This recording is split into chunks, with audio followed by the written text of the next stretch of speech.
I mean, this for me isn't the end goal.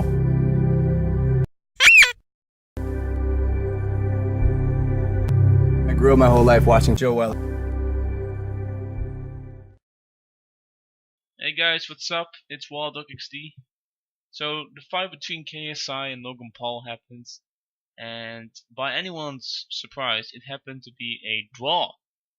It ended in a draw, and people are wondering, like why was it draw? Like KSI won like the last 4 rounds. Like why was the draw? Like Logan Paul won the first 2 rounds. He won the first 2 rounds, obviously. Then the last 4 rounds were more on KSI. He had the upper hand. Logan Paul was definitely tired during the last few rounds. He was on the ground at one point, almost not getting up anymore. The referee had to break them up a bunch of times. He was definitely a little bit tired. So KSI definitely had the upper hand on the last rounds. Eventually, it was a tie. Why was it a tie? Well, one thing we know for sure is that there's going to be a second fight in February of next year. They will need a lot of hype to make that fight to be a great success, like this fight has been, because this boxing event was a huge success. At least 800,000 people were watching the live stream on KSI versus Logan, and another million were watching the live stream illegally on Twitch and other streaming sources, but never mind that.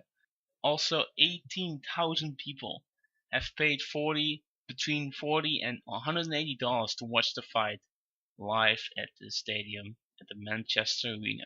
So that's a huge success. They want that success for the next fight, obviously. Just imagine if KSI would have won. It would be more difficult to get some hype in there, because the fight is still actually not over yet.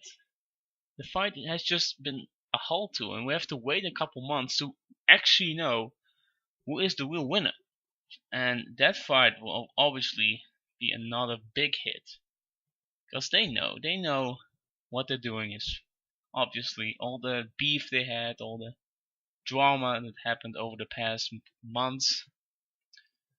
It was just a big setup to get a lot of hype for this boxing event.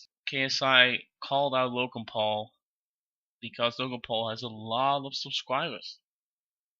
Jake Paul also has a lot of subscribers. After the fight between Joe Weller and KSI, he saw that this fight would be huge if a bigger YouTuber would be involved in it. And of course, Logan Paul was definitely a pick. So he chose him, and of course he accepted, because they know this will be a huge amount of money to be made here. Only thing they would need is to have a little beef. Before KSI called them out, there was no beef. There was nothing. So they had to create some beef, and they worked out fine.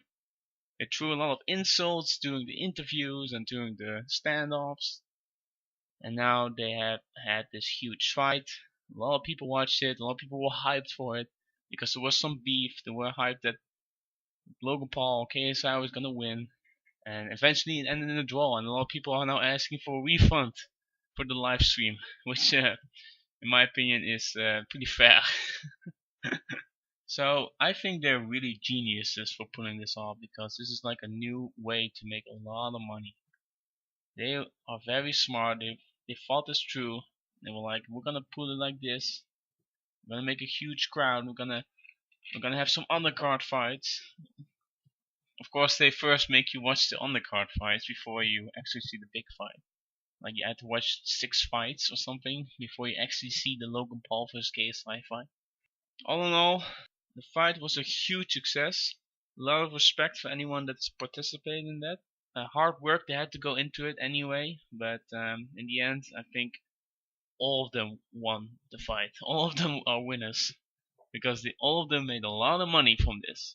And they know next time in February, a lot of people will buy the live stream again.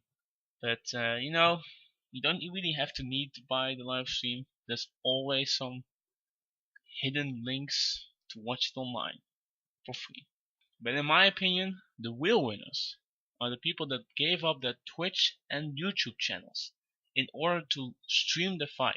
Those are the real MVPs. I like 1 minute of silence for these people. Thank you.